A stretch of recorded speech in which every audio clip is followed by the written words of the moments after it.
పచ్చని పల్లెల్లో ethanol company చిచ్చురేగింది. చెప్పాలంటే ఇథనాల్ కంపెనీ ఏర్పాటు ఉద్రిక్తతలకు దారితీసింది. అంతేకాదు కాలుష్యానికి కారణమయ్యే ఇథనాల్ కంపెనీ తమ కొద్దంటూ తేల్చి చెబుతున్నారు రైతన్నలు. కాగా నిన్నటి ఘటనలో 50 మంది రైతుల్ని పోలీసులు అరెస్ట్ చేశారు. ఇందులో 12 మందిని రిమాండ్ కు పంపించారు. 5గురికి నోటీసులు అందజేశారు.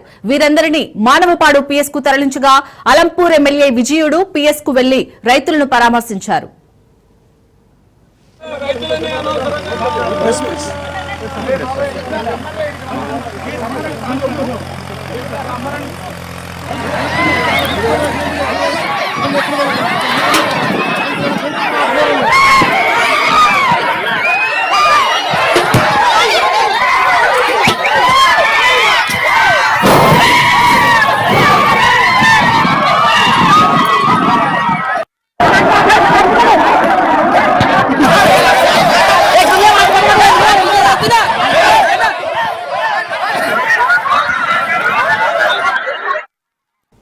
నిన్న గద్వాల జిల్లా ధన్వాడలో ఉద్రిక్తత చోటు చేసుకుంది. ఇథనాల్ ఫ్యాక్టరీకి వ్యతిరేకంగా 10 గ్రామాల ప్రజలు ఆందోళనకు దిగారు. ఆందోళనకారులు పోలీసులకు మధ్య తీవ్ర వాగ్వాదం జరిగింది. ఈ క్రమంలోనే వాహనాలను ధ్వంసం చేసి వాటికి నిప్పు పెట్టారు ఆందోళనకారులు. కంపెనీకి చెందిన కార్లు సామాగ్రిని తగలబెట్టారు. సర్ది చెప్పే ప్రయత్నం చేసిన ఆందోళనకారులు వినకపోవడంతో పోలీసులు లాఠీచార్జ్ చేశారు. ఇందులో పలువురికి తీవ్ర గాయాలయ్యాయి.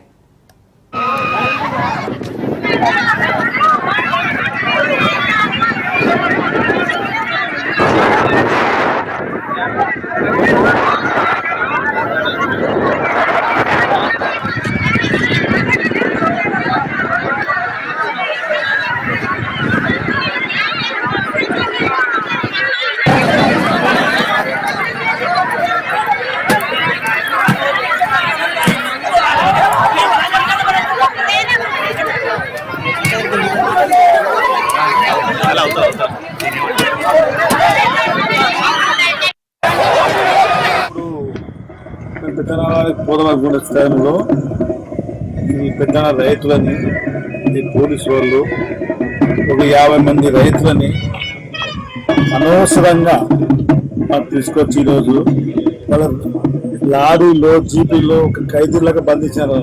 వాళ్ళు ఒక రైతుల్లాగా చూడకుండా ఒక ఫ్యాసిస్ట్ లాగా ఒక దొంగలాగా చూసుకొని వాళ్ళని బంధించి నీళ్లు లేక ఏమి లేక వాళ్ళు బాగా చూడలేక నేను వచ్చి ఇక్కడికి వచ్చి కింద తిప్పి నీళ్ళు దాపించి ఛాయ్ దాపించి వాళ్ళని ఇప్పుడు నేను ఖచ్చితంగా వాళ్ళు వచ్చేటప్పుడు నేను ఇక్కడే ఉంటాను కనుక ఖచ్చితంగా ప్రభుత్వాన్ని ఇప్పుడు స్పందించి ఇక అధికార పార్టీ వాళ్ళు కానీ ఇంతకుముందు కూడా నేను చాలాసార్లు కూడా నేను అసెంబ్లీలో మా ఎమ్మెల్సీ గారు ప్రస్తావించారు.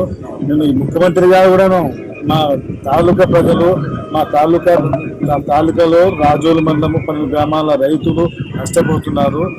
నష్టపోకుండా కాపాడాలని ముఖ్యమంత్రి గారికి ఐటీ మినిస్టర్ మన శ్రీధరరావు గారికి మేము చాలా మొక్కినాము, విన్నపం ఇచ్చాము, ఇచ్చినాము. అదేవిధంగా మరి దామోదర్ నరసింహ కూడా ఇచ్చినాము. ఇంతవరకు ఈ ప్రభుత్వము ఏమీ అనుభూతం లేదు. అందరికీ నమస్కారం అండి. రాజోలు ఎస్ఐని మాట్లాడుతున్నాను. పెద్దదన్వాడ గ్రామంలో ఇథనాల్ ఫ్యాక్టరీకి వ్యతిరేకంగా పెద్దదన్వాడ గ్రామస్తులు అదేవిధంగా చిన్నదన్వాడకు సంబంధించిన గ్రామస్తులు అందరూ కూడా వాళ్ళు సహనం కోల్పోయి క్యాంపు పైకి దాడి చేసి పెట్రోల్తోనూ అదేవిధంగా కర్రలు తీసుకొని కారం పొడులు తీసుకొని వచ్చి దాన్ని డ్యామేజ్ చేయడం జరిగింది. అదేవిధంగా కొంతమందిని అక్కడ పనిచేసే వర్కర్స్ మీద కూడా దాడి చేయడం జరిగింది. అందులో బాగా కంట్రోల్ చేసే భాగంలో పోలీసుల మీద కూడా రాళ్ళు రువ్వారు. కొంతమంది కట్టాలతో కూడా కొట్టడం జరిగింది. దానిపైన రాజోలు పోలీస్ స్టేషన్లో కేసు నమోదైంది. అందులో భాగంగా 12 మందిని మేము రిమాండ్గా తరలించడం జరిగింది ఈరోజు. ఇంకా చాలామంది ఉన్నారు. వీడియోగ్రఫీ కూడా ఉంది. వీడియోస్ అన్నీ పరిశీలించిన తర్వాత దాంట్లో ఎవరెవరైతే ఇన్వాల్వ్ అయ్యారో వాళ్ళందరినీ కూడా చట్ట ప్రకారంగా ఏం చేయాలనేది ఆఫీసర్ల నోటీసులో పెట్టేసి కూడా మేము చేస్తాము. ఎవరు కూడా చట్టాన్ని చేతిలోకి తీసుకోవద్దని చెప్పేసి ప్రజలకు మేము సూచిస్తున్నాము.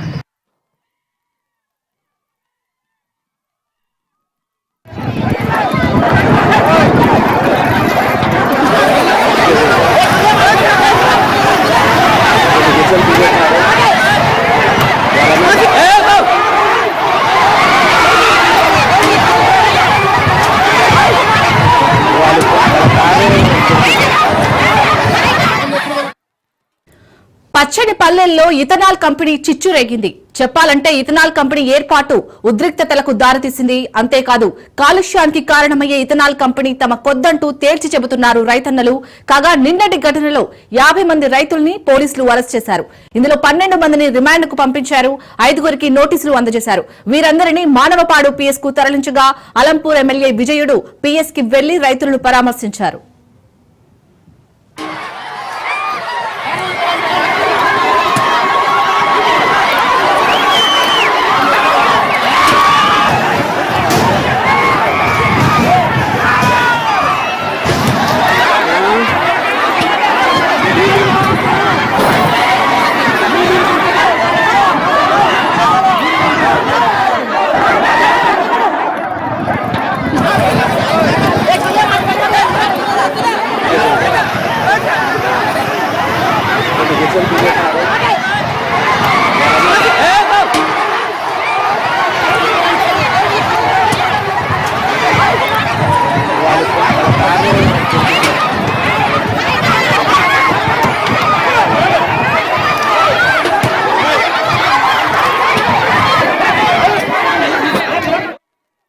నిన్న గద్వాల జిల్లా ధన్వాడలో ఉద్రిక్తత చోటు చేసుకుంది.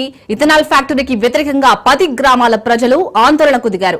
ఆందోళనకారులు పోలీసులకు మధ్య తీవ్ర వాగ్వాదం జరిగింది. ఈ క్రమంలోనే వాహనాలను ధ్వంసం చేసి వాటికి నిప్పు పెట్టారు ఆందోళనకారులు. కంపెనీకి చెందిన కార్లు సామాగ్రిని తగలబెట్టారు. సర్ది చెప్పే ప్రయత్నం చేసిన ఆందోళనకారులు వినకపోవడంతో పోలీసులు లాఠీ చార్జ్ చేశారు. ఇందులో పలువురికి తీవ్ర గాయాలయ్యాయి.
ప్రస్తుతం ధన్వాడలో సిచ్యుయేషన్ ఏ విధంగా ఉందో మా ప్రతినిధి పూర్తి డీటెయిల్స్ సాగర్ అందిస్తారు. సాగర్ చెప్పండి, ప్రస్తుతం అక్కడ పరిస్థితి ఏ విధంగా ఉంది? దాదాపు నిన్నటి నుంచి 10 గ్రామాల ప్రజలు అయితే ఇటు ఇథనాల్ కంపెనీ ఏర్పాటు వద్దు అని చెప్తున్నారు. అయినా కానీ వెనక్కి తగ్గటం లేదు. మరి ఇథనాల్ కంపెనీ ఏర్పాటుపై అసలు దీన్ని ఏ విధంగా చూడాలి? జోగులాంబ గద్వాల జిల్లా అలంపూర్ నియోజకవర్గానికి సంబంధించి పెద్ద ధన్వాడ మండలానికి సంబంధించి అయితే మొత్తానికి అక్కడ ఒక్కసారిగా నిన్న ఉద్రిక్త వాతావరణం నెలకొన్నట్టుగా కూడా తెలుస్తుంది. ఎందుకంటే ఏదైతే ఇథనాల్ ఫ్యాక్టరీ ఉందో ఇథనాల్ ఫ్యాక్టరీకి సంబంధించి పూర్తిగా 12 గ్రామాల ప్రజలంతా కూడా ఇథనాల్ ఫ్యాక్టరీ గతంలో నుంచి కూడా 6 నెలలు 8 నెలల నుంచి కూడా వాళ్ళు అక్కడ రిలే నిరాహార దీక్షలు చేస్తున్న పరిస్థితి కూడా కనిపిస్తుంది. అయితే తాజాగా నిన్న ఏదైతే ఒకసారిగా 12 గ్రామాల ప్రజలంతా కూడా అక్కడ ఇథనాల్ ఫ్యాక్టరీకి సంబంధించి పూర్తిగా కదలికలు, అంటే ఇథనాల్ ఫ్యాక్టరీని లేబర్ వచ్చి అక్కడికి చేరుతుండడం, అక్కడ క్యాంపెయిన్లు వేసుకోవడం, తర్వాత అక్కడికి కంటైనర్లు రావడానికి చూసిన ఈ గ్రామ ప్రజలంతా కూడా ఒకసారిగా శాంతియుతంగా నిరసన తెలపడానికి అక్కడికి వెళ్లిన నేపథ్యంలో ఇదంతా చూసి ఒకసారిగా కోపోద్రిక్తులైన పూర్తిగా అక్కడున్న గ్రామ ప్రజలంతా కూడా ముందుగా అదంతా కంటైనర్లు నిప్పంటించి ధ్వంసం చేసిన పరిస్థితి కనిపించింది. అంతేకాకుండా అక్కడ ఉన్న బొల్లెరో వాహనాలను కూడా పూర్తిగా ధ్వంసం చేసిన పరిస్థితి కూడా కనిపిస్తుంది. దీనికి సంబంధించి ఇప్పటికే అక్కడికి అంతకు ముందుపే ఏదైతే గ్రామాలకు సంబంధించిన ఆ 12 గ్రామాలకు సంబంధించిన ప్రజాప్రతినిధులను పోలీసులు ముందుగా శాంతియుత భాగంలో వాళ్ళని అరెస్ట్ చేసిన నేపథ్యంలో ఎందుకు అరెస్ట్ చేశారు మా వాళ్ళని అన్నట్టుగా ఒకసారిగా కంపెనీకి సంబంధించి పూర్తిగా కంపెనీని రన్నింగ్ చేయడానికే కంపెనీకి సంబంధించి పనులను ప్రారంభించడానికి ఇలా చేశారన్న నేపథ్యంలో ఒక్కసారిగా వాళ్ళు అక్కడికి వెళ్ళి ఇదంతా ఉద్రిక్త వాతావరణం జరిగింది. ఈ ఉద్రిక్త వాతావరణంలో ఇటు పోలీసులకు మరియు గ్రామ ప్రజలకంతా కూడా ఒకసారిగా కూడా వారికి తోపులాట మరియు రాళ్లు రువించుకున్న పరిస్థితి కూడా కనిపించింది. ఇటు పోలీసులకు వాళ్ళకు మధ్య వాగ్వివాద నేపథ్యంలో ఇటు కొంతమంది పోలీసులకు మరియు ఇటు గ్రామస్తులకు కూడా పూర్తిగా కొద్దిపాటి గాయాలైన నేపథ్యంలో నిన్న ఏదైతే పోలీసులంతా కూడా రాజోలి మండలానికి సంబంధించి 40 మంది గ్రామ ప్రజలకు సంబంధించి 40 మందిని అయితే అక్కడ నుంచి అనుమానితులుగా గుర్తించి వీడియో ఫుటేజ్ ఆధారంగా వాళ్ళంతా కూడా తీసుకువెళ్లి 40 మందిని అదుపులోకి తీసుకున్నారు. ఇందులో 12 మందిని పూర్తిగా రిమాండ్ తరలించిన నేపథ్యంలో 5 మందికి అయితే నోటీసులు జారీ చేసినట్టుగా కూడా తెలుస్తుంది. అయితే ఏదైతే ఈ పెద్దదన్వాడ గ్రామానికి పెద్దదన్వాడ తర్వాత చిన్నదన్వాడ పూర్తిగా ఈ 12 గ్రామాలకు సంబంధించిన ప్రజలు ఇప్పటికైనా సరే మాకు ఏదైతే ఇథనాల్ ఫ్యాక్టరీ ఉందో దాన్ని పూర్తిగా ఇక్కడ నుంచి రద్దు చేయాలంటూ కూడా వాళ్ళు చెప్తున్న పరిస్థితి. దీనికి సంబంధించి రాజోలి మండల పోలీస్ స్టేషన్ లో అయితే వాళ్ళంతా కూడా ఉంచిన నేపథ్యంలో నిన్న రాత్రి అలంపూర్ ఎమ్మెల్యే విజయుడు కూడా వాళ్ళని అక్కడికి వెళ్లి పరామర్శించారు.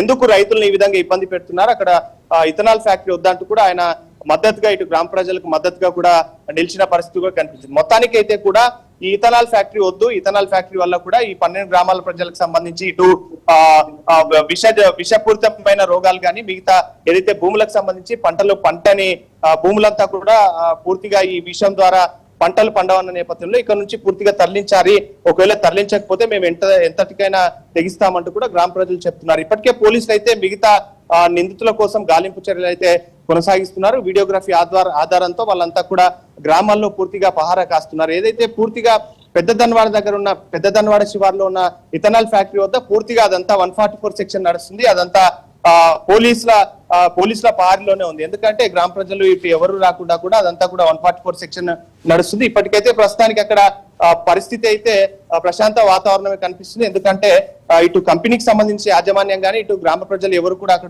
అక్కడికి రానివ్వడం లేదు. ఇటు పోలీసుల 144 సెక్షన్ నేపథ్యంలో పోలీసులంతా కూడా వాళ్ళ పహారాలోనే పూర్తిగా కంపెనీకి సంబంధించి వారినంతా ఉంచుకున్న పరిస్థితి కూడా కనిపిస్తుంది. మొత్తానికైతే ఇప్పటికైతే 12 మందిని రిమాండ్ తరలించారు. 5 మందికి అయితే నోటీసులు జారీ చేసినట్టుగా కూడా తెలుస్తుంది. ఈ నోటీసులు జారీ చేసిన నేపథ్యంలో మిగతా ఇంకా అనుమానితులు ఉన్నారు. రాళ్లు రుపించడం తర్వాత ఇక్కడ ఈ శాంతియుతంగా కాకుండా ఈ విధంగా చట్టానికి వ్యతిరేకంగా ఎవరు చేసినా కూడా వాళ్ళపై కఠినంగా శిక్షిస్తామంటూ కూడా ఇప్పటికే ఉన్న పోలీసు ఉన్నతాధికారులు కూడా చెప్తున్న పరిస్థితి అయితే కనిపిస్తుంది. మొత్తానికైతే ఈ పెద్దదన్వాడకు సంబంధించి ఏదైతే ఈ ఇథనాల్ ఫ్యాక్టరీని పూర్తిగా ఇక్కడ నుంచి తొలగించే వరకు కూడా మా పోరాటాలు ఆపమంటూ కూడా వాళ్ళు చెప్తున్న పరిస్థితి. ఎన్ని కేసులు వేసినా కూడా దీంట్లో మేము వెనకంజ వేయమంటూ కూడా వాళ్ళు చెప్తున్న పరిస్థితి. మొత్తానికైతే గతంలో కూడా అయితే మాజీ ఎమ్మెల్యే అలంపూర్కు సంబంధించి మాజీ ఎమ్మెల్యే సంపత్ కుమార్ ఏఐసి ప్రధాన కార్యదర్శిన ఈయన గతంలో కూడా హామీ ఇచ్చారంటూ కూడా చెప్పారు. అంతేకాకుండా ప్రధానంగా అలంపూర్ నియోజకవర్గానికి సంబంధించి బీఆర్ఎస్ పార్టీలో ఉన్న ఎమ్మెల్యే కూడా అలంపూర్ ఎమ్మెల్యే అబ్రహం కూడా మాకు ఈ కంపెనీని రానియమంటూ ఆయన కూడా చెప్పారు. గతంలో కూడా ఇటు అధికార యంత్రాంగం కూడా చెప్పిందంటూ కూడా వాళ్ళు వాపోతున్నారు. ఏదైతే ఆర్డీఓకు కూడా పలుసార్లు మెమోరాండంలో వినతి పత్రాలు అందించాం, అయితే కంపెనీకి సంబంధించి కూడా పనులు జరపనీయమంటూ కూడా గతంలో అధికారులు ఇటు ప్రజాప్రతినిధులు హామీ ఇచ్చారు. కానీ ఒకసారిగా మేము గతంలో నుంచి ఇక్కడ రిలే నిరాహార దీక్షలు నిరసన కార్యక్రమాలు చేస్తున్నప్పటికీ శాంతియుతంగానే మేము ముందుకు వెళ్తున్నాం. అంతలోనే ఈ యాజమాన్యం ఏదైతే ఉందో పూర్తిగా అక్కడికి కంటైనర్లను ఒకసారిగా మంగళవారం రోజు కంటైనర్లను తర్వాత అక్కడ క్యాంపెయిన్లు వేసి అక్కడ పనిచేయడానికి కార్మికులను పూర్తిగా తెచ్చి అక్కడ నివాసాలు ఏర్పాటు చేయడంతో ఇదంతా కూడా కంపెనీని నిర్మించే క్రమంలోనే ఇదంతా చేస్తున్నారన్న నేపథ్యంలోనే శాంతియుతంగా అక్కడికి వచ్చి పోరాడదామంటే ఇదంతా చూసి అందరూ కలిసి ఇటు పోలీసులకు మరియు ఇక్కడ గ్రామస్తులకంతా ఒక్కసారిగా వాగ్వివాదం చోటు చేసుకున్న నేపథ్యంలో ఒక్కసారిగా కోపోద్రిక్తులైన ఈ గ్రామస్తులంతా కూడా ఏదైతే నివాసాల పైన కానీ అక్కడ ఉన్న కార్మికులను బయటికి పంపించి పూర్తిగా నివాసాల పైన దాడి చేసి నిప్పు అంటించిన పరిస్థితి కూడా కనిపించింది. అక్కడ ఉన్న కంపెనీకి సంబంధించిన పూర్తిగా వెహికల్స్ ఏవైతే ఉన్నాయో అవన్నిటిని కూడా ధ్వంసం చేసిన పరిస్థితి కూడా కనిపిస్తుంది. మొత్తానికైతే వీళ్ళ ప్రధానంగా డిమాండ్ ఏంటంటే ఏదైతే ఇథనాల్ ఫ్యాక్టరీ ఉందో ఇథనాల్ ఫ్యాక్టరీ నుంచి ఇక్కడ నుంచి పంపించేయాలి, ఇక్కడ ఉండొద్దు అంటూ కూడా వాళ్ళు వాపోతున్న పరిస్థితి. ఎందుకంటే సాగునీరు పూర్తిగా కలుషితమవుతుంది. ఇథనాల్ ఫ్యాక్టరీ ద్వారా వచ్చే కాలుష్యం పూర్తిగా ఇటు మా నెక్స్ట్ జనరేషన్ ఉన్న పిల్లలు కానీ ఇప్పుడున్న పంటలకు వ్యవసాయానికి సంబంధించి పూర్తిగా ఇబ్బందికరంగా మారే అవకాశం ఉంది. కాబట్టి మేము ఇక్కడ నుంచి ఇథనాల్ ఫ్యాక్టరీని కోరుకోవడం లేదు, పూర్తిగా ఇథనాల్ ఫ్యాక్టరీకి మేము వ్యతిరేకం అంటూ కూడా వాళ్ళు చెప్పుకొస్తున్న పరిస్థితి కూడా కనిపిస్తుంది. Right, thank you Sagar.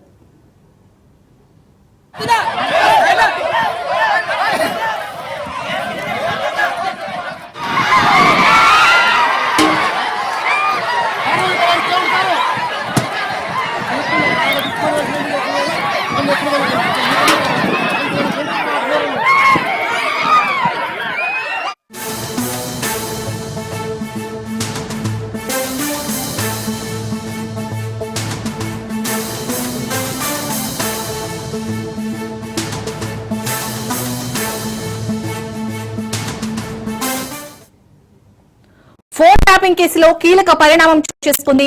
SIB మాజీ చీఫ్ ప్రభాకర్ రావు విచారణపై సస్పెన్షన్ కొనసాగుతుంది.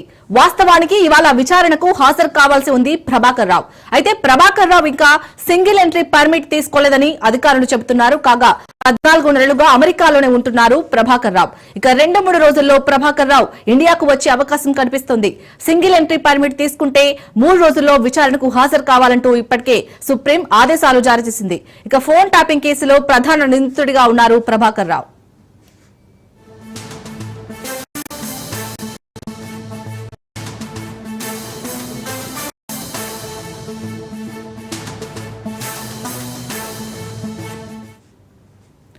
ఫోన్ ట్యాపింగ్ కేసులో కీలక పరిణామం చోటు చేసుకుంది. ఎస్ఐబి మాజీ చీఫ్ ప్రభాకర్ రావు విచారణపై సస్పెన్షన్ కొనసాగుతోంది. వాస్తవానికి ఇవాళ విచారణకు హాజరు కావాల్సి ఉంది ప్రభాకర్ రావు. అయితే ప్రభాకర్ రావు ఇంకా సింగిల్ ఎంట్రీ పర్మిట్ తీసుకోలేదని అధికారులు చెబుతున్నారు. కాగా 14 నెలలుగా అమెరికాలోనే ఉంటున్నారు ప్రభాకర్ రావు. ఇక 2-3 రోజుల్లో ప్రభాకర్ రావు ఇండియాకు వచ్చే అవకాశం కనిపిస్తుంది. సింగిల్ ఎంట్రీ పర్మిట్ తీసుకుంటే 3 రోజుల్లో విచారణకు హాజరు కావాలంటూ ఇప్పటికే సుప్రీం ఆదేశాలు జారీ చేసింది. ఇక ఫోన్ ట్యాపింగ్ కేసులో ప్రధాన నిందితుడిగా ఉన్నారు ప్రభాకర్ రావు.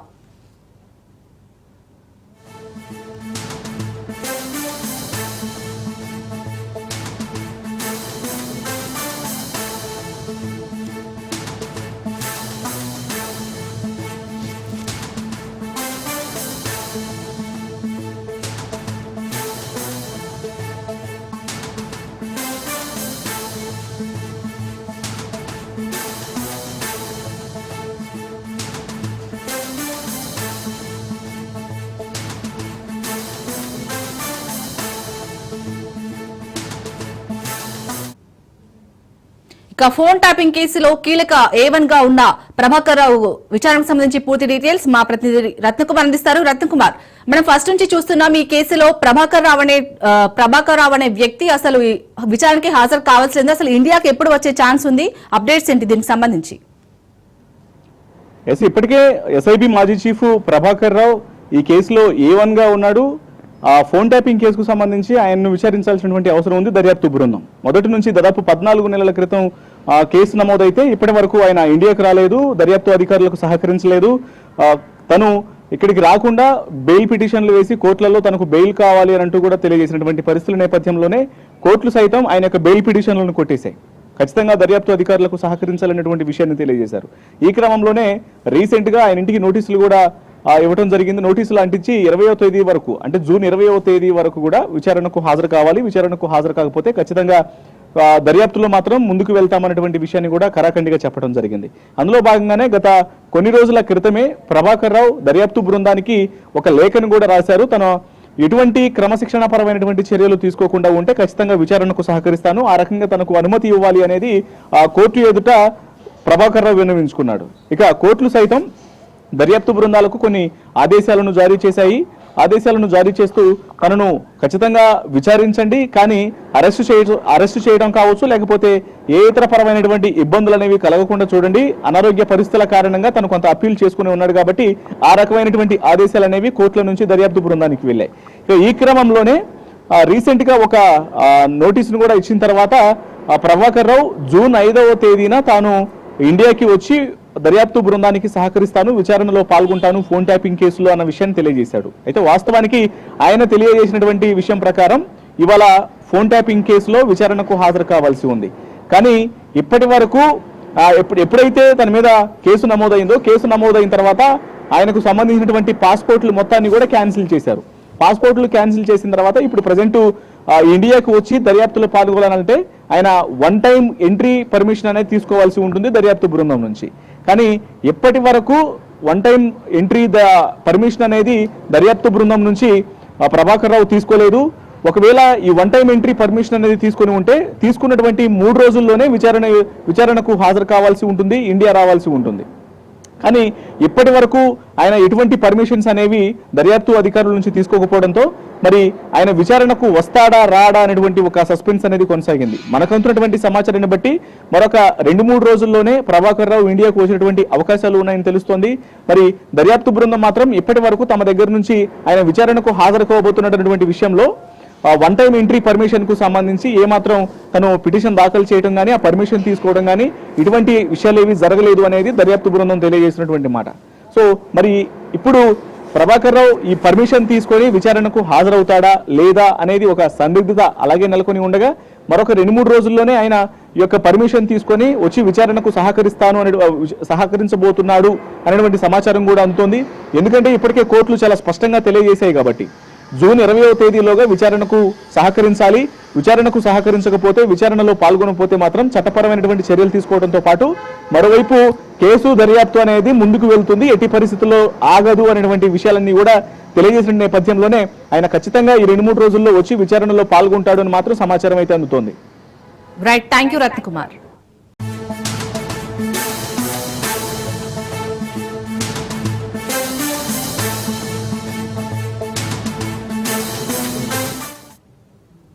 నెల్లూరు జిల్లాలో రోడ్డు ప్రమాదం జరిగింది. ఆటోను కారు ఢీకొట్టింది. ఈ ప్రమాదంలో 3 మృతి చెందారు. మరొకరి పరిస్థితి విషమంగా ఉంది. ఈ ఘటనలో మరో 5గురికి తీవ్ర గాయాలయ్యాయి. క్షతగాత్రులను ఆత్మకూరు ఏరియా ఆసుపత్రికి తరలించారు. వెంకట్రామాపురం నుంచి ముక్తాపురానికి వెళ్తుండగా ఈ ప్రమాదం చోటు చేసుకుంది. ఆత్మకూరు మండలం పాలెం క్రాస్ రోడ్ వద్ద ఈ ఘటన జరిగింది.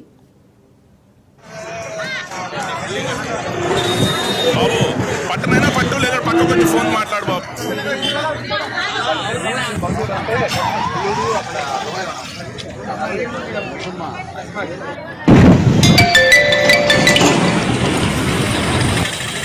ఉదయం 6:50 ఆత్మకూరు టౌన్లోని ఏస్పేట క్రాస్ రోడ్ దగ్గర ఉన్న ఇండియన్ ఆయిల్ పెట్రోల్ బంక్ దగ్గర ఒక ఆటో కార్ యాక్సిడెంట్ జరగడం జరిగింది.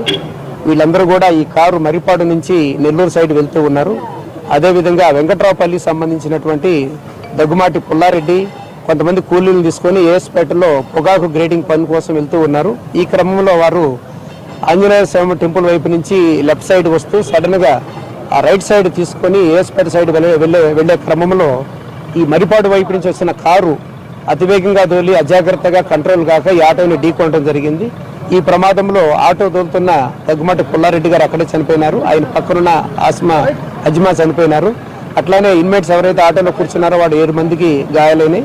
అందరూ సింపుల్ ఇంజరీస్ బాగున్నారు. ఒకరు మాత్రమే కొంచెం ఈ చెంప దగ్గర దెబ్బ తగలడం వల్ల ఆమెను నెల్లూరు రిఫర్ చేసినారు. ఈ ప్రమాదానికి కారణమైన ఈ కారు డ్రైవర్ పైన కఠినమైన చర్యలు తీసుకోబడతాయి. అదేవిధంగా ఆటో డ్రైవర్లు కానీ కారు డ్రైవర్లు కానీ మెయిన్ హైవేలో వెళ్ళేటప్పుడు సబ్వేలో నుంచి వచ్చేవారిని గమనించి తోలవలసింది తెలియజేస్తున్నాము. అట్లానే ఈ సబ్వేల నుంచి వచ్చేవారు కూడా మెయిన్ ఛానల్లో వెహికల్ చూసుకొని హైవే మీదకి ఎంటర్ కావాల్సిందిగా కోరుచున్నాము. దీనివల్ల ఈ యాక్సిడెంట్ జరగకుండా ఉండే అవకాశం ఉంది. కాబట్టి ఈ యాక్సిడెంట్ జరగడానికి కారణము కారు యొక్క అతివేగము అజాగ్రత్త కారణమని తెలియజేస్తే అతనిపైన కఠినమైన చర్యలు తీసుకోవాలి. రోజు ఉదయం 6:50 పహల్గామ్ ఉగ్రదాడి తర్వాత దశాబ్దాల నాటి సింధు జలాల ఒప్పందాన్ని భారత్ పక్కన పెట్టింది. దీంతో పాకిస్తాన్ కు నీటి కరువు తప్పేలా లేదు.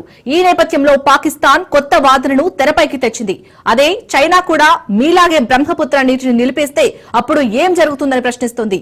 ఈ వాదనపై అంతర్జాతీయంగా కూడా చర్చ జరుగుతుంది. దీంతో భారత్ వైపు నుంచి తొలిసారి పాకిస్తాన్ వాదనకు గట్టి కౌంటర్ పడింది.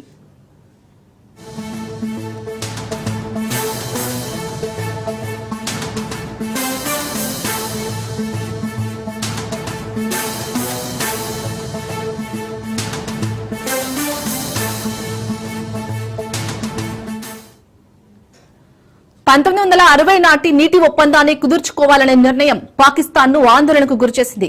పాకిస్తాన్ వైపు ఉన్న సింధు, జీలం నదుల నీటి మట్టాలు తగ్గిపోతున్నాయని ఇటీవలి నివేదిక చూపిస్తుంది. ఇలాంటి పరిస్థితుల్లో పాకిస్తాన్ మరోసారి భయపెట్టే వ్యూహాలను అవలంబించింది. పాకిస్తాన్ తో సింధు జలాల ఒప్పందాన్ని నిలిపివేయడం వల్ల చైనా భారతదేశానికి బ్రహ్మపుత్ర నదిని అడ్డుకునేందుకు ఒక ఉదాహరణగా నిలుస్తుందని పాకిస్తాన్ బెదిరింపులకు దిగుతుంది.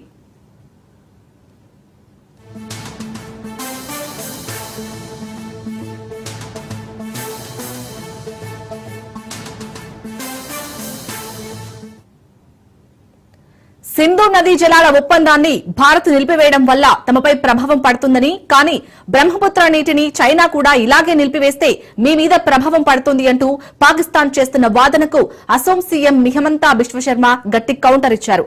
పాకిస్తాన్ మాట విని బ్రహ్మపుత్ర నీటిని చైనా అడ్డుకున్నా భారత్ కు ఎలాంటి నష్టం జరగబోదంటూ లెక్కలతో సహా అసోం సీఎం ఓ ట్వీట్ చేశారు.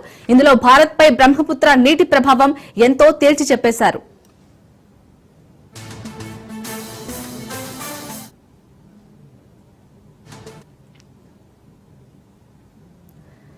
చైనా భారతదేశానికి బ్రహ్మపుత్ర నీటిని ఆపివేస్తే జరిగే నష్టమేమీ లేదని అసోం సీఎం గణాంకాలతో సహా వెల్లడించారు. బ్రహ్మపుత్ర భారతదేశంలో పెరిగే నది అని, ఇది ఎప్పటికీ ఇంకిపోదని ఆయన తెలిపారు. బ్రహ్మపుత్ర మొత్తం ప్రవాహంలో చైనా వాటా కేవలం 30 నుంచి 35% మాత్రమే అన్నారు. అది ఎక్కువగా హిమనీ పర్వతాలు కరగడం, పరిమిత టిబెట్ వర్షపాతం ద్వారా మాత్రమే చైనా నుంచి నీరు ఇందులో చేరుతోందన్నారు. మిగిలిన 65 నుంచి 70% నీరు భారత్ లోనే ఉత్పత్తి అవుతుందన్నారు. శుభాంశ్రీ, లోహిత్, కమేంగ్, మానస్, ధన్శ్రీ, జియా భరాలి, కోపిలి బ్రహ్మపుత్రకు ప్రధాన ఉపనదులు అని గుర్తు చేశారు. భారత్ చైనా సరిహద్దుల్లో సెకన్కు 2000 నుంచి 3000 క్యూబిక్ మీటర్ల మేరకు నీరు ప్రవహిస్తుందని క్లారిటీ ఇచ్చారు. అదే అస్సాంలో రుతుపవనాల వల్ల ప్రతి సీజన్లో 15,000 నుంచి 20,000 క్యూబిక్ మీటర్ల మేర నీరు ప్రవహిస్తుందని తెలిపారు.